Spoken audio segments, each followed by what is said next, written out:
কথায় আছে না, ঘুঁটে পড়ে গোবর হাসে। ঘুঁটেও বলে থোড়ো একদিন আছে।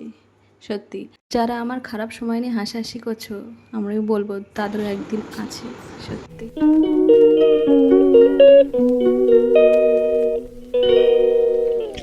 Hello everyone, good morning, welcome back to my channel. কেমন আছো তোমরা? আশা করি ভালো আছো, সুস্থ আছো। আমি মন চলে এসেছি একটা নতুন ব্লগ নিয়ে। আই হোপ আজকের ব্লগটা তোমাদের ভালো লাগবে। সকাল সকাল যা থাকে মেয়েদের সমস্ত কাজ, তো সেই বাসি কাজ করে গুছিয়ে আমি স্নান করে নিয়েছি। আর ভাতটা তো আগেই রান্না করে নিয়েছি, যেহেতু ইভানের পাপা ভাত খেয়ে যাবে পড়াতে, সেই জন্য ওকে আমি ভাত বেড়ে দিয়েছি। আর এদিকে দেখো, আর ইভানকে আজকে দুধ বিস্কুট সকালবেলা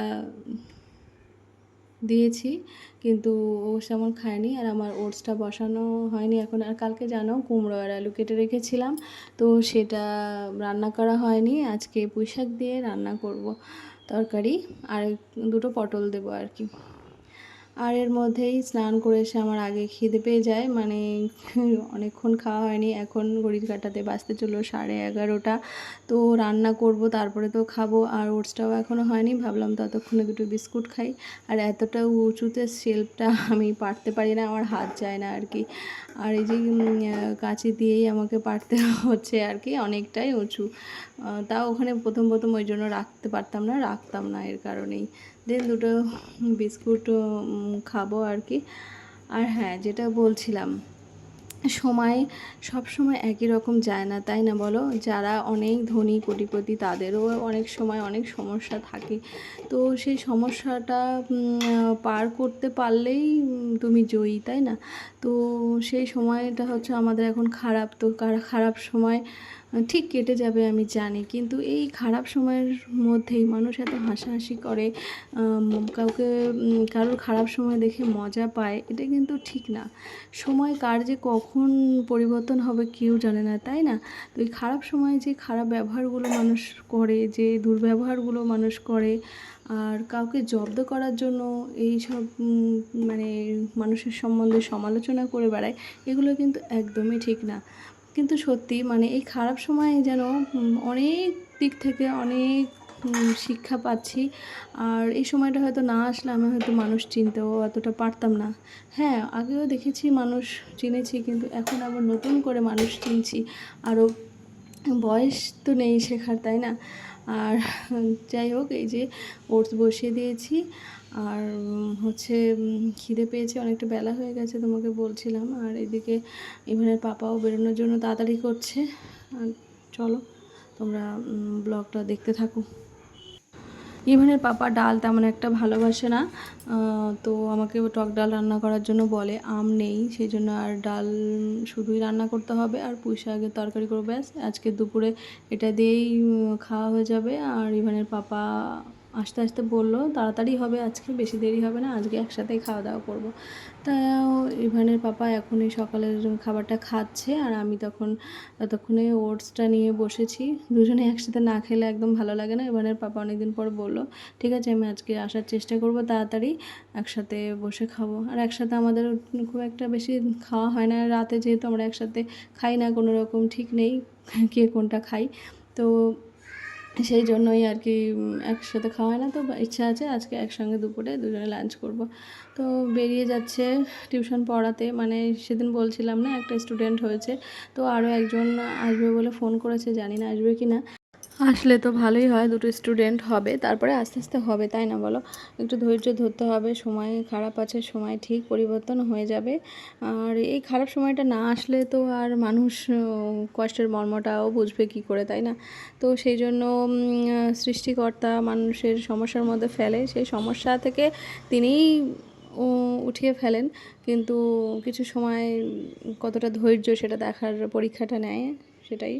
তো যাই হোক, হ্যাঁ, কষ্ট মানেই যে কষ্ট হচ্ছে এমন তো না, কষ্ট তো করতেই হবে। আর এই পরিস্থিতিটা মেনে নিলেই সব কিছু জয় করা যাবে আর কি। আর এই দেখো, আমি আজকে জিরা আর তেজপাতা শুকনো লঙ্কা আর সম্বার দিয়ে ডাল রান্না করেছি। আর হচ্ছে পুঁই শাক দিয়ে আলু দিয়ে কুমড়ো দিয়ে বেগুন দিয়ে একটা নিরামিষ তরকারি করব, এখনও করা হয়নি। আর দেখো মানে সকালবেলা দুধটা মানে জ্বালানো হয়নি, দুধটা কেটে গেছে আর ছানা হয়ে গেছে। কি করব, দুধ নষ্ট হলে না আমার একদম ভালো লাগে না। এমনি ছেলেটা দুধ খেতে চায় না, তারপরে দুধটা নষ্ট হয়ে গেছে। তো সবজিটা ধুয়ে রাখতে যাচ্ছি, রাখার সঙ্গে সঙ্গেই আন্টি আমাকে ডাক দিল যে মন মন কোথায়। আমি বললাম আসছি আন্টি, এই তো সবজি কাটছিলাম, ধুতে গেছিলাম। তো আন্টি দেখো তরকারি নিয়ে হাজির। প্রতিদিন আমাকে তরকারি দেয়, তো দেখো আজকে চিকেন আর আলু তরকারি দিয়েছে। আর এই বাটিতে হচ্ছে আন্টির ছেলে হচ্ছে রাতে ডিউটি যাবে, তো তার জন্য আমার ফ্রিজে রাখতে দিয়েছে একটা টিফিনে। তো যাই হোক, মানে আন্টি প্রতিদিনই আমার মোটামুটি তরকারি দেয়, আর যেদিন পারে না, শরীর খারাপ থাকলে সেদিন দেয় না, কিছু না কিছু দেয়। তো আজকে চিকেন দেবে আমি ভাবতে পারিনি। তো যাই হোক, মানে এটা হচ্ছে উপরি পাওনা। ভাবলাম তরকারি আর ডালে হয়ে যাবে, এদিকে চিকেন দিয়েছে। মনটা ভালো লাগছে, যাক ইভানের পাপা আজকে ভালো করে দুটো ভাত খেতে পারবে। আর যেহেতু বলে গেছে একসাথে ভাত খাবো, তার মধ্যে যদি চিকেন হয় তাহলে তো আরও বেশি ভালো হয়। তো আর কালকে মাদার্স ডে ছিল, চিকেন আনতে পারেনি, পয়সা ছিল না বলে। তো কারণ দুটো স্টুডেন্ট যদি হয় তাহলে মাস গেলে তো মাসে মায়না দেবে। প্রথমে তো কেউ মায়না দিতে পারবে না, 30টা দিন হবে তারপরে মায়না পাবে। তো সেই জন্যই আর একটু মানে খাওয়া দাওয়াটা একটু চেপে চলা হচ্ছে আর কি। যাই হোক, যে স্নান করে চলে তো এসেছি জানো সকালবেলা, কিন্তু আরও গরম লাগছে, মানে আবার করি। আর ওইদিকে দেখো ডালের কৌটাটা নিয়ে বদমাইশি করছে। আর আমার মুখ চোখের অবস্থা দেখেছো, যেন এই বয়সে মনে যেন বুড়ি হয়ে গেছি। আমার মতো বয়সের মানুষেরা এখনও ইয়াং, কত সুন্দর মানে লাগে দেখতে। একটা সময় আমার চেহারা কত সুন্দর ছিল, সত্যি আফসোস হয় যে কত সুন্দর ছিলাম আর এখন কেমন হয়ে গেছি। যাই হোক, আফসোস করেও বা কী হবে, সবটাই পরিস্থিতি মানুষকে যেভাবে নিয়ে যাবে সেভাবেই তো থাকতে হবে। কিন্তু আমার এই পরিস্থিতির জন্য অনেকেই ভীষণ খুশি, মানে খুবই এনজয় করছে, খুব মজা করছে। কিন্তু কি হবে, রূপ যৌবন কতদিন থাকে, তাই না? রূপ যৌবন তো একটা সময় সেগুলো তো নষ্ট হয়ে যাবে, তাই না? আর এখন আমি মা হয়েছি, আর আমার ধকল আছে শরীরের মধ্যে, অনেক সমস্যা, তার মধ্যে মানসিক সমস্যা, স্বামীর চাকরিটা চলে গেছে, আর ইভানের ঘুম নেই, নজর লাগে, এই লাগে, একটা বাচ্চার কত রকম সমস্যা থাকে, সব কিছু আমার একা বহন করতে হচ্ছে। তা আমার চেহারা অবস্থা কেমন হতে পারে একটা মায়ের, সেটা তোমরা বুঝতেই পারছো। রাতে ঘুম নেই, আজ প্রায় 4-5 দিন ঘুম নেই, ঠিকঠাক ঘুম হয় না। তো সেই জন্য চেহারাটা এরকম আস্তে আস্তে নষ্ট হয়ে যাচ্ছে, আর পিগমেন্টেশনও পড়ে গেছে। তো যাই হোক, নিজের জন্য আর ভাবি না, ভাবি শুধু সন্তানের জন্য, যে যাকে পৃথিবীতে এনেছি তাকে একটু ভালো করে রাখবো, ভালোভাবে মানুষ করব, তাকে ভালো কিছু খাওয়াবো। তো যখন যেটা হয় সেটা খাওয়াই। আর অনেক ইচ্ছে তো থাকে, কিন্তু হয়তো হয়ে ওঠে না। আর এই যে আমরা খেতে বসেছি, ইভানের পাপা এসছে 3:30 নাগাদ, আর বসেছিলাম অনেকক্ষণ ধরে, ভাবলাম একসঙ্গে খাবো, ভীষণ খিদে পেয়েছিল। তারপর খাওয়া দাওয়া করলাম একসাথে, আর ইভানকে নিয়ে বলেছিলাম একটু বেরো, আর বেরিয়ে ভীষণ কান্না। তো কান্না করতে করতে আবার ওর পাপা ওকে সামলাতে পারেনি, নিয়ে চলে এসেছে। কী বলবো আর, মানে এত দুষ্টু করলে মানে মাথা খারাপ হয়ে থাকে সবারই, ওর বাবারও আমারও। তো যাই হোক, পার্কে তো গেলই না, আমি যাইনি যেহেতু নিয়ে যেতে পারিনি আর কি। দেন সন্ধ্যাবেলা আবার স্নান করে এসেছি, দেখো শুধু নিজের চেহারাটা দেখি ক্যামেরায়, তো আর দেখতে ইচ্ছা করে না, এত খারাপ লাগে। দেখো মুখের অবস্থা, মানে সব কিছু মনে যেন নষ্ট হয়ে গেছে, এরকম একটা দেখো মুখে দাগ বেরিয়ে গেছে। তারপরে কেমন লাগছে, মুখটা শুকনো শুকনো লাগছে। তো কী করব, তো আর বয়সও তো বাড়ছে, তাই না? আর রূপ দিয়ে আর কি করব।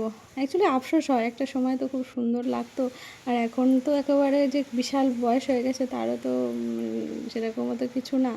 হ্যাঁ, 30 পার হয়েছে এটুকুই বলবো, কিন্তু 30-এর পরে মানুষের একটু একটু সমস্যা হতে থাকে, আর তার মধ্যে একা হাতে আমার সমস্ত সংসার সামলাতে হচ্ছে, আর তার মধ্যে আছে মানসিক চিন্তা। তো তার জন্য তো সব কিছু তো হবে এরকমই। যাই হোক, এসব আফসোস করে আর কি হবে, তাই না? যতটুকু বেঁচে আছি এটুকুই যথেষ্ট।